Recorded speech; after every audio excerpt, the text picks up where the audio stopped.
For the Mercury Men, I storyboarded every single shot of the film. So every shot has a sketch that corresponds with it. It led to roughly approximately 600 sketches were made. It was over a course of 1 week, full-time, non-stop sketching, at the end of which I had, a mangled claw for a hand left. So I have a new appreciation for comic book artists and animators. So I was doing all these, these simple sketches, as you can see. They just were, very simple, very, very quick, and easy to, with marker sketches. I wouldn't spend more than, anywhere from 30 seconds to a minute per sketch. And several times, there were lots of times where I'd struggle to get a shot right.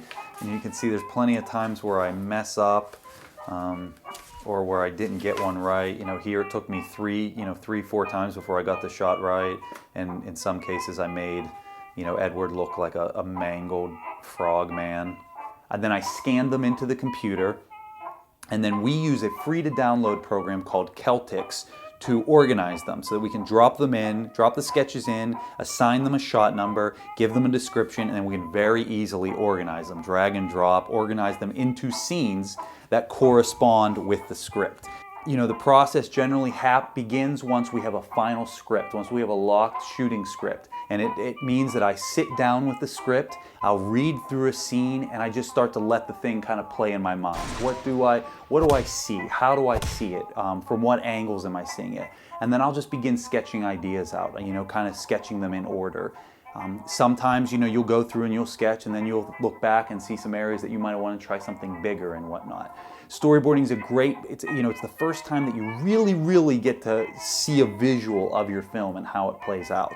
It really starts to affect you once you can start to see whole sequences coming together, and you can actually visualize them. It'll spark new ideas. As a director, it'll help push you to think more visually and try and challenge and push yourself more visually.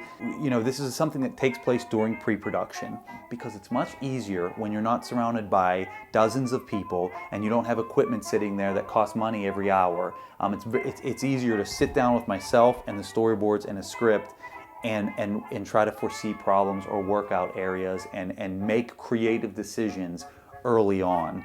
We may come up with something better on set, but if for whatever reason the creativity just isn't there that day, I know I have something good to fall back on. I know I at least have the basis of it. Some of those shots, the storyboards match the final shot to a T. They're very, very similar. There were other circumstances where either I didn't know the location at the time, or that we would think up something better, or we would adjust it on the fly. And in that case, we could go away from the boards a little bit, and we could stray a little bit from that. But it's always nice to know that in a worst case scenario, we have something to fall back upon. It is a visual tool that I can give to the rest of the cast and crew to let them in on the story or the way I see the movie in my head, the way the movie plays in my head. And it's an instantaneous way that I can get across an idea to them, a framing, a setup, a feel for a scene. Instead of having to take 10, 15 minutes on a set and explain a shot. Well, the camera's going to move here, and it's going to do this, and it's going to do that. The first assistant director on our film, Ben, could call out, next shot is 16.7. Everyone flips through the storyboards, they get to 16.7, they instantaneously see the shot, and they can begin planning for it and preparing for it. And it allows them to see it, visualize it for themselves, and then it gives them the opportunity to contribute to it. My director of photography can look at it, and then he can say, oh, well, if we're going to do this, then we might want to try this, or we might want to put a light here, or we might want to, do this. It also gives him the opportunity to foresee any problems that might come up with certain framing.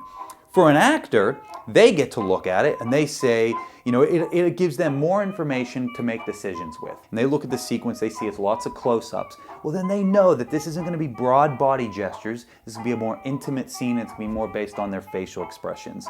And vice versa. If they see that it's all these very wide shots, it's a bit more epic of a scene, they know it's going to be more broad gestures. They know that they're going to be using their body language more to sell it. One of the chief roles that I have as a director is to guide the cast and crew towards a singular creative vision. You know, it's a creative vision that we're all building together, but I have to make sure that we're all on the same path and we're moving in the same direction. Storyboarding is one of those tools that I can use to do this. So any visual cues that you can give people to kind of set their compass by, the better off, and the more consistent of a story of a film you're going to produce. Lots of directors do not have the ability to even do crude sketches. I know that there's a lot of directors out there that, you know, would be watching something like this and say, I can't even do stick figures. You can still do storyboards. Because one, there's lots of programs that you can download, that you can buy even, that have art assets already built into them, that you'd be dragging and dropping your characters and your objects just to get your framing, your blocking and whatnot. Even that would help. The other option you have is, if you can't, you know, you don't have to storyboard every single shot. So what you can do is you can team up with an artist, post an ad on Craigslist, or get in touch with an art school and try and team up with an art student that you can sit down with and you can describe a shot and have someone sketch it out for you. You know, maybe you're not going to get every single shot, but that there's a couple chief visuals, you know, really important visuals in your story that you really want to get across to your team. Have someone sketch them out for you. That could be very helpful. So storyboarding really is one of the most invaluable tools that I have as a director to help communicate your vision and help lead a team of people towards that creative vision.